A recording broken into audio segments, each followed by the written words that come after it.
if you've been surfing long enough, you've 100% had this problem of having muscle cramps while you're out in the water.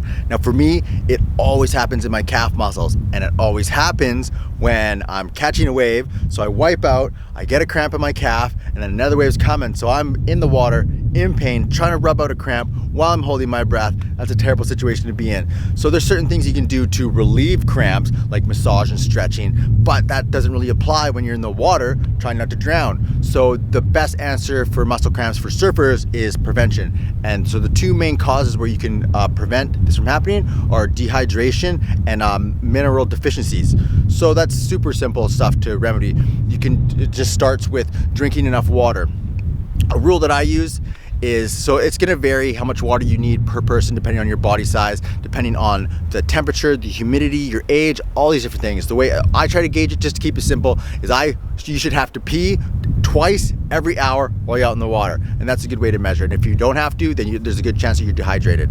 And the second part is a mineral deficiency, and you can remedy this by supplementation, and the big three are magnesium, potassium, and calcium, and you can take those supplements. However, it's better to take it with foods, and the best way to get those are through bananas and nuts and seeds. So pre-surf, so I would say, rather than eating right before you get into the water, give yourself a 1 hour window. So eat bananas and nuts, or take the supplements and drink your water 1 hour before your surf. And now the water, now for me, my number, I like to have at least 1 liter of water, and I drink it throughout the hour leading up to a surf, and that really prevents cramps. And the next thing is to have a really good stretching routine, and even a deep tissue massage.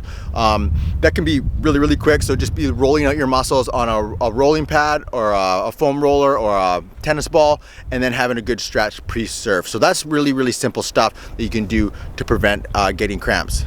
But there's another issue with getting cramps. It's because you're out there for so long and you aren't having water, but we solve that by overhydrating and taking minerals. But you can be sitting for a long time while you're waiting for those set waves to come through, and I always get the cramps in my legs, and I know most people do. It's the super common part, is the calf muscle. It's because you're sitting there, you're not stimulating your legs, and they become tight, and then finally when you pop up after sitting for who knows how long, you're getting cold, you're getting tight, and as soon as you pop up and you're on your toes, you're activating those calf muscles, and that's when they cramp up. So the best way to stimulate that is just to do foot circles. So you're standing up on your board, the board's between your legs, and you just do circles with your legs against the resistance of the water. That's gonna really stimulate those muscles. And as well, I sometimes like to reach down and pull on my toes so that it stretches my calf muscles. And so that's just keeping you warm, keeping you loose, you're hydrated, you got your minerals, and that's gonna go a long way to prevent those cramps.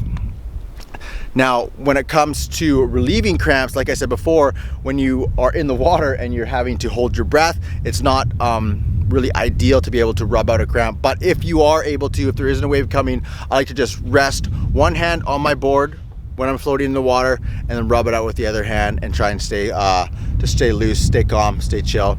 So that's all I got. Like, this is something that it just kept popping up with me over and over, and it was a really big issue. So I did my own research. I started applying these different things, found out what worked for me. But those are the two big things: hydration and supplementation of minerals, or adding it into your diet, and then a good stretch and a good rollout before you surf, and you should be good. My name is Kyle Russ. This is Hydro Mind. Thanks a lot for watching.